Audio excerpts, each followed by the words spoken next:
Bonjour à tous, Juliette Guéraud, architecte des conférences. J'espère que je vous retrouve dans une super forme. Avant de commencer, si vous n'êtes pas membre de ma chaîne, je vous invite à aller cliquer sur le petit bouton s'abonner en bas à droite de votre écran pour recevoir des stratégies gratuites pour vous aider lors de vos prises de parole en public. C'est un exercice qui est difficile, donc n'hésitez pas à aller piocher ces stratégies gratuites. Ah, vous savez, la communication. Ce truc dont tout le monde parle. On entend parler de la communication non violente. On dit que la clé d'un mariage réussi, c'est la communication. Un problème au travail? On communique. Tu vas pas bien? Va voir un thérapeute et discute. Alors, c'est bien toutes ces théories, mais c'est facile de communiquer? Eh bien, non. Bien communiquer, c'est pas si évident que ça. Il suffit de regarder le nombre d'entreprises et d'organisations qui ont un gros problème de communication. Vous voyez de quoi je parle? Alors, bien sûr que la communication est essentielle, mais encore faut-il savoir s'y prendre. Qui est d'accord pour dire que la communication, c'est pas très facile? Et ça peut même être un piège parfois.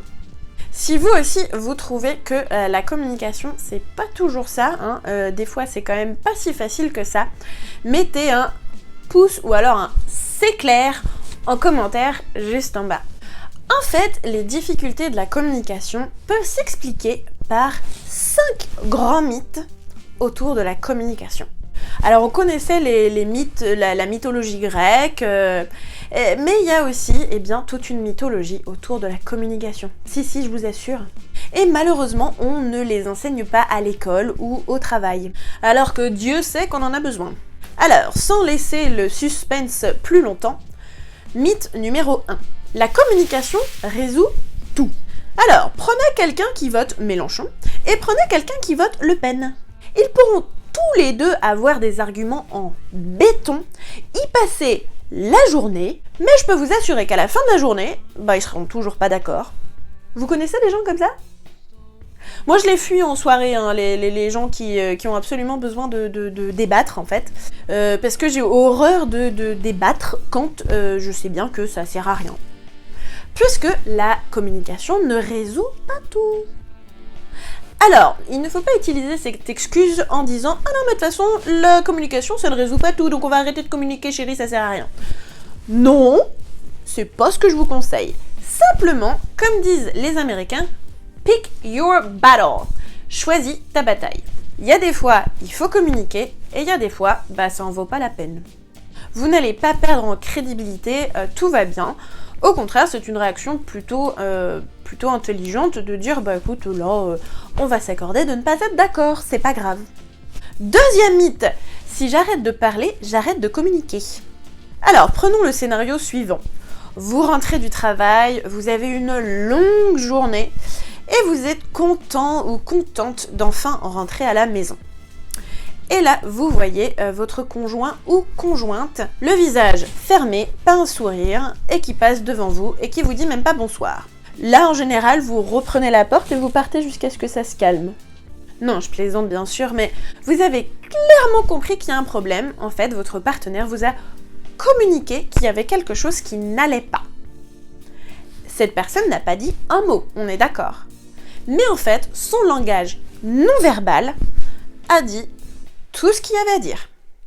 Votre gestuelle et vos expressions du visage influencent votre message à 55%, alors que les mots que vous utilisez n'influencent votre message qu'à 7%. 7%. C'est pour vous dire à quel point le langage non verbal est hyper important. Si vous avez envie de voir plus de précision sur une vidéo sur le langage non verbal, allez voir sur ma chaîne, j'en ai fait une avec plein de stratégies pour vous aider lors de vos prises de parole en public. Passons au mythe numéro 3. La communication, c'est soit inné, soit ça ne l'est pas. Alors ça, c'est un gros mythe, c'est un peu facile comme excuse. Oh non, mais de toute façon, moi, je suis pas douée, c'est pas mon truc. De toute façon, on est né avec, on n'est pas né avec. Non, c'est pas vrai du tout. On développe des aptitudes à communiquer. Seulement, attention, encore faut-il en avoir réellement envie. Parce qu'il y a des gens qui se disent « Ouais, non mais moi je veux apprendre à communiquer ». Sauf que quand on leur dit comment faire, bah là c'est « Oh ouais, mais ça demande beaucoup d'efforts quand même ». Bah oui. Comme beaucoup de choses, ça demande un effort. Il faut comprendre comment ça marche, comment nous on communique, et surtout, plus important, on communique en fonction de comment les autres communiquent. Parce que ce qu'on a tendance à faire, c'est communiquer en fonction de comment nous on communique. Donc forcément, souvent, on se comprend pas. Donc désolé, cette excuse ne marche pas. Ceux qui aujourd'hui arrivent bien à communiquer, c'est qu'ils ont décidé d'apprendre et de faire l'effort de développer cette compétence. Mythe numéro 4. La communication, c'est réversible. Vous savez, on dit souvent il faut tourner 7 fois sa langue dans sa bouche avant de parler. Bah en fait, on n'est pas tellement loin de la vérité finalement. Parce que lorsqu'une chose est dite, on ne peut plus la retirer. D'ailleurs, beaucoup de politiciens s'en mordent les doigts de ça. Donc attention à ce que vous dites, parce qu'une fois qu'une chose est dite, elle est dite.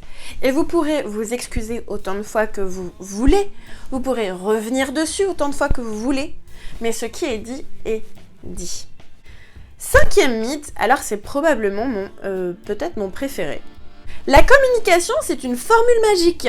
Alors, on applique un hochement de tête, on dit « j'ai mal aux pieds » et une poignée de main, et vous obtenez une bonne communication. À votre avis, il y a combien de scénarios possibles en communication dans toute votre vie? Ça sert à rien de compter tellement il y en a.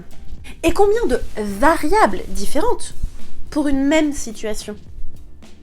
Là encore, le chiffre est encore plus grand. Alors, comment voulez-vous avoir une formule qui fonctionne? C'est pas possible. Il n'y a pas de formule magique à appliquer dans telle ou telle situation. Parce que, rappelez-vous, on est humain. Donc, nous avons notre propre cerveau. Nous ne sommes pas des machines. Donc, on ne peut pas commander ce que personne A va dire en réponse à ce que vous leur dites. Peut-être que personne A va réagir d'une façon, mais personne B va réagir d'une autre façon dans la même situation. Donc on ne peut pas appliquer une formule, ça ne marchera pas.